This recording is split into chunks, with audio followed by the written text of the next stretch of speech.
Olá, caríssimos! A língua portuguesa dispõe de diferentes processos de combinação de morfemas para formar novas palavras.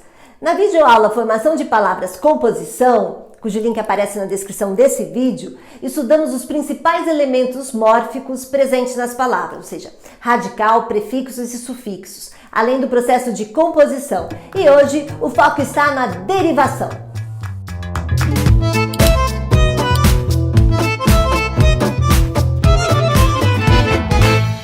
Muitas palavras da língua são criadas a partir de outras já existentes. Isso acontece porque a língua é um processo que está em constante mutação, de maneira que, se olharmos para a história das palavras, podemos encontrar sentidos até então perdidos. Esse é o significado da derivação, que é também uma forma de economia linguística. Ela evita a criação de uma nova palavra totalmente diferente.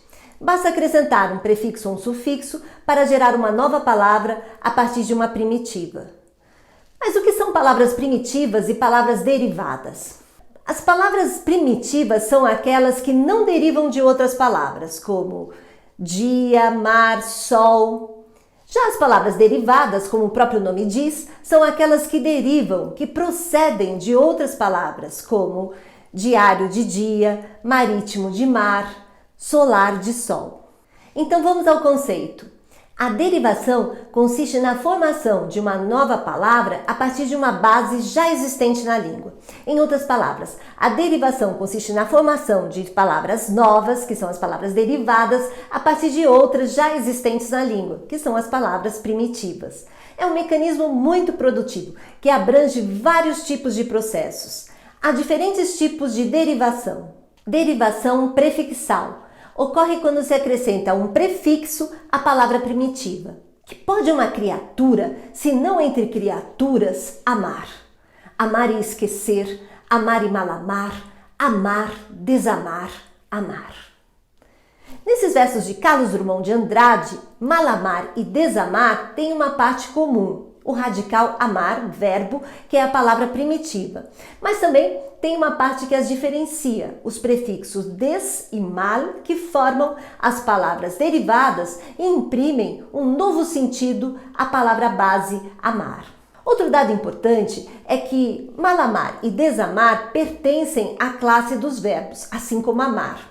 De fato, tradicionalmente, os prefixos alteram o significado das palavras, mas não a classe gramatical. Os prefixos oferecem uma forma sintética de expressão. Veja a economia verbal proporcionada pelo prefixo ante numa frase como: foi grande a participação popular nas manifestações antirracismo, em que antirracismo substitui que se opõe ao racismo. Derivação sufixal ocorre quando se acrescenta um sufixo à palavra primitiva, que pode sofrer alteração de significado ou mudança de classe gramatical. Gastrite é uma inflamação do estômago. Apendicite é uma inflamação do apêndice. Otite é uma inflamação dos ouvidos. Paixonite é uma inflamação do quê? Em Transplante de Amor, de Marta Medeiros, com o acréscimo do sufixo grego ite, que designa doença inflamatória, faz-se gastrite, apendicite, otite e paixonite. Usado hoje em dia na língua oral do Brasil com valor irônico, ela está com paixonite aguda, ele tem preguicite crônica, o sufixo ite tem larga aplicação na linguagem médica. Gastrite, rinite, otite. Ou seja, para saber onde é a inflamação, basta saber o significado do radical. Gastro é estômago, otos, ouvido, rinos, nariz e assim vai. Derivação parasintética. Ocorre quando a palavra derivada resulta do acréscimo simultâneo de prefixo e sufixo à palavra primitiva. É um processo que dá origem principalmente a verbos obtidos a partir de substantivos e adjetivos. Exemplos: abençoar, anoitecer, entristecer. Como se pode observar, não existem as palavras abenço, bençoar, à noite, noitecer, entriste, tristecer. O que prova que prefixo e sufixo são acrescentados simultaneamente, pois são dependentes. Quando prefixo e sufixo não são acrescentados simultaneamente, o nome do processo é derivação prefixal e sufixal, como em deslealmente. Des é o prefixo, mente é o sufixo. Você pode observar que os dois afixos são independentes, pois existem as palavras desleal e lealmente. Derivação regressiva. Ocorre quando se retira a parte final de uma palavra primitiva, obtendo por redução uma palavra derivada. É um processo particularmente produtivo para a formação de substantivos a partir de verbos. Esses substantivos, chamados por isso de verbais, indicam sempre nomes de ação. Exemplos: de debater formou-se debate, de censurar formou-se censura. Lembre-se, os substantivos deverbais indicam sempre nomes de ação. Isso é importante porque há casos em que o verbo se forma a partir de um substantivo.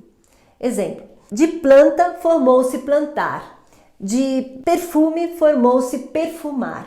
Planta e perfume não são nomes de ação, por isso são as palavras primitivas. A derivação regressiva é um processo muito produtivo na linguagem coloquial. Há vários exemplos. De botequim formou-se boteco, de faculdade formou-se facu, de japonês formou-se japa e assim vai. Derivação imprópria. Ocorre quando uma determinada palavra, sem sofrer qualquer acréscimo ou supressão em sua forma, muda de classe gramatical. Por isso é chamada imprópria. Porque, contrariamente aos outros processos, aqui não há nenhuma alteração na forma da palavra. Exemplos: não aceito um não como resposta. O advérbio não converteu-se em substantivo. Você está falando bonito? O amar é indispensável.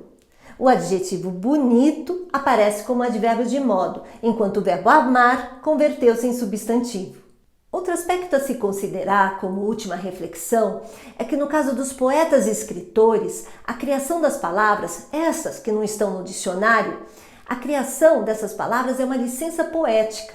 Isto é, essas palavras são permitidas para que os textos alcancem beleza, sonoridade. Para uma palavra compor o dicionário, não basta ser criada, ela deve ser utilizada pelos falantes da língua. Por isso, algumas palavras criadas, como malamar, que vimos nos versos de Drummond, não foram para o dicionário, pois não se tornaram de uso comum da maioria dos falantes.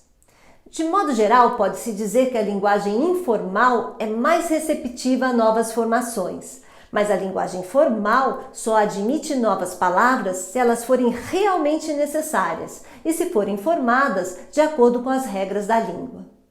E vamos concluir hoje com um trecho da crônica Diminutivos da importante escritora contemporânea brasileira Marta Medeiros. Ela é autora de crônicas, poemas e romances. Seu último romance, Divã, foi adaptado para o cinema. Escolha: ganhar um beijinho ou um beijo? Descolar um dinheirinho ou ganhar dinheiro? Comprar um carrinho ou um carro? A maneira como falamos revela como nos sentimos, se fazendo conquistas ou ganhando esmolas da vida. Um beijo e fique ligado porque aqui no canal a gramática é sempre